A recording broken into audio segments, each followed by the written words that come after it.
What I love about watercolors is that you can paint the same thing a million different ways. No matter what your style is or even the skill level, there's always a variety of techniques to explore and enjoy. And in this video, I will demonstrate 9 different ways to paint a leaf, the most simple shape, but you can apply these methods to anything you love to paint, get inspired, and maybe learn a few new tricks that can be a wonderful addition to your own watercolor practice.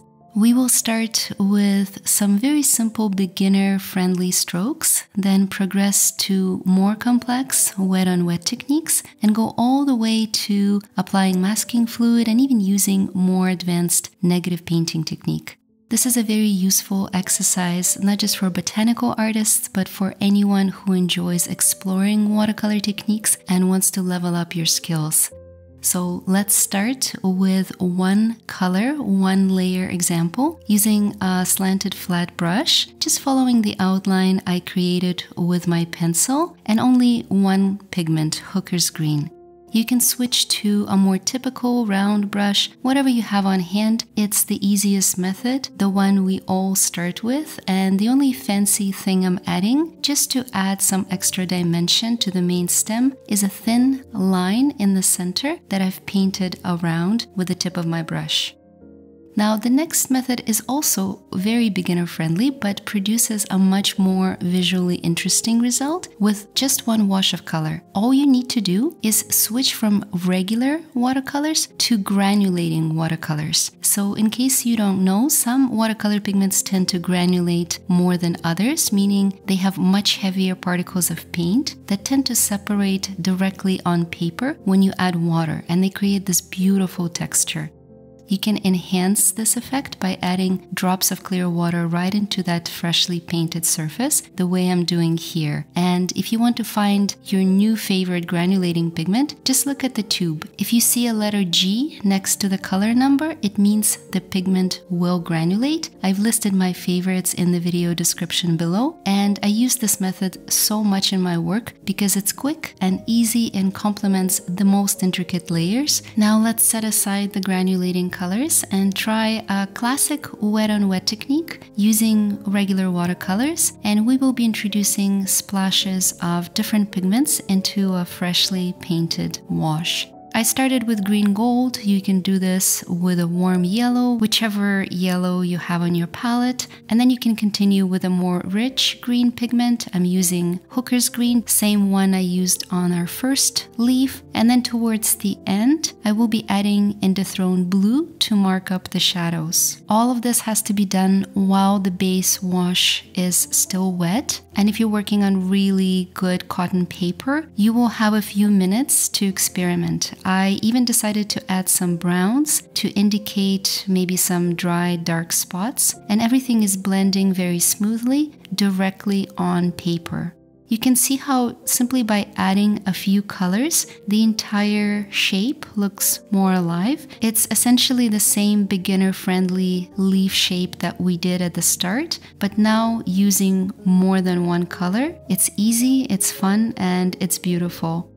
Now, what happens if we want to add a bit more detail, like leaf veins? We have so many options. First, I'm going to show you the so-called wet on damp technique, which is exactly like a traditional wet on wet, but with a bit of a time delay. Basically, we cover everything with one color again, and I'm going to use burnt sienna and permanent brown to create like a dry fall leaf, just to change up the palette. But here, instead of introducing new colors right away, I will give it about 45 seconds to sink in, and switching to a very small brush, I will paint these leaf veins on a slightly damp surface so they can blend with the background, but not entirely. Most of the stroke will still be visible. There's some fading happening, some blending, but it's all very subtle. It's such a lovely natural looking effect. I repeated the same process on the right hand side, but this time with a bit of green added to the background wash just for fun. And then I followed up using wet on damp technique and some very concentrated brown color. As you can see, all you need is just a slight delay in timing to change the overall effect and how your colors blend. This is also very useful for flower petals, and you've seen me use this technique on blue orchids. I'll leave a link to that video in the description below if you're interested in learning more about this particular way of painting. So now we have these dark veins on the fall leaf, but what if we want to create some light veins instead? One of the ways to do it is to use what's called a lifting technique. Essentially, we're going to remove some of the fresh paint, creating very faint light lines.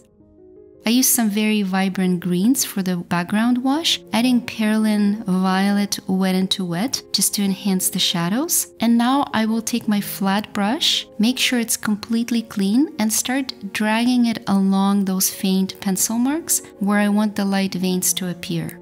The key is to clean your brush, so make sure you have a spare jar of fresh water and keep a bunch of tissues on hand so you can tap your brush there and remove any excess liquid if you want the lines to be very, very thin. Note that I'm going over the same spots a few times just to make sure my green background pigments are not rushing back in and covering the leaf veins I'm trying to create. And that's totally okay. You might need to repeat this process a few times until the particles of paint stop moving. And now that we've done more basic one layer leaves, let's move down to the second row and experiment with something a bit more complex. So I'm going to cover each leaf with some basic background colors and let it dry. And this way I can show you my favorite techniques in the second layer. And even if they seem a bit complicated, this should give you a good idea of some of the things you want to experiment with when you're ready to level up your skills. We're going to use wet on dry technique, which is likely the one that everyone's familiar with. I'm going to show you my favorite negative painting approach. And of course, we can't forget masking fluid. A lot of artists like this medium. And in the final leaf, I'm going to put it all together, mixing several layers and multiple techniques at once. Let's start with negative painting on the first leaf. I already have a light wash of green gold that's completely dry, and I see some faint pencil outlines where I've marked up the veins. So now what I'm going to do is paint around these lines using a darker green color.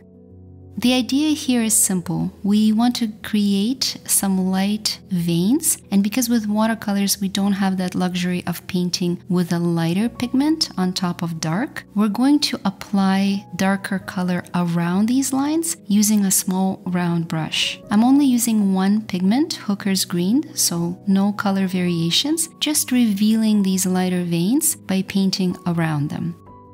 I love this technique, and you can always introduce more complexity and more nuance here by adding additional color transitions, but I just wanted to show you the basic principles first. Then in the last leaf, I'm gonna spruce it up a little bit. If you're thinking that this way of painting may be too tedious, you're not wrong. This requires a lot of time and very tiny strokes. Not everyone is into it, which is why we have masking fluid. It's a rubbery medium that we apply just like we do with watercolors, but only to conceal certain areas. In this case, the veins. The idea is by applying masking fluid, which is completely colorless, we put a little mask on the tiny details that we want to preserve. Then we apply a bunch of color on top very quickly. No need to worry about painting over the details. Then when we erase it, those tiny details go back to the original color as if we painted around them. And you can now follow up by adding sharper details, maybe some shadows, additional lines, but the main set of light veins is what we were able to achieve without having to spend time painting around them like we did on the green leaf. The overall look is the same, it's just a different method of capturing these details. The masking fluid I used is from Winsor & Newton, and I will leave a link to it in the description. It's really fun to experiment with, so give it a try. If you want to see another example of how I use masking fluid, this fall composition featuring a bunch of mushrooms is also on my channel, and I've used a bunch of masking fluid to create those white dots on the red caps. On the next leaf, I just want to do one extra layer of color using a typical wet on dry method. In the first layer, I used some ochre and hooker's green. Now I'm applying much more concentrated burnt sienna and maybe some of that permanent brown, painting the dark veins with the tip of my brush. You can add as many of these as you like. It's really up to you. And the lovely brush I'm using here is a Skoda Reserva. It's a round in size 2. I actually find that synthetics work better for this level of detail because they tend to hold less water, so you're less likely to have an accidental splash. But real sable will tend to give you more smooth, elongated lines. So we have lots of options for this type of work when it comes to brushes. And finally, we have this oak leaf where I'm going to go rogue a little bit and use a bunch of different methods and a variety of different colors, maybe ending up with 3 or 4 layers. And what I'm doing right now is negative painting technique. Notice that this time my background, my first layer of color, is already quite textured, and that's because I painted that first wash using a whole bunch of pigments, including my favorite granulating Green Apatite Genuine from Daniel Smith. So that's what's giving me this lovely texture. And now I'm applying transparent, non-granulating colors up on top, creating that effect again of having light veins. I will let this layer dry and maybe continue building details, adding some new lines and covering segments of the leaf using wet on dry method, just to add a few shadows and extra dimension, right up until everything will start looking opaque. And that's usually when you need to stop. With watercolors, it's quite easy to overpaint, so you have to keep an eye out for those details getting too dark and keep your colors watered down and transparent. I have an entire video on different strategies for how you can avoid overpainting and overworking your paper. That tutorial is featuring 2 lovely birds, and you're welcome to enjoy it here. I will be posting a slow, real-time version of this leaf exercise along with black and white outlines and some more detailed commentary on my Patreon channel next week. So if you want to level up your skills, you're welcome to join me there. Thank you for watching and painting with me. I will see you soon.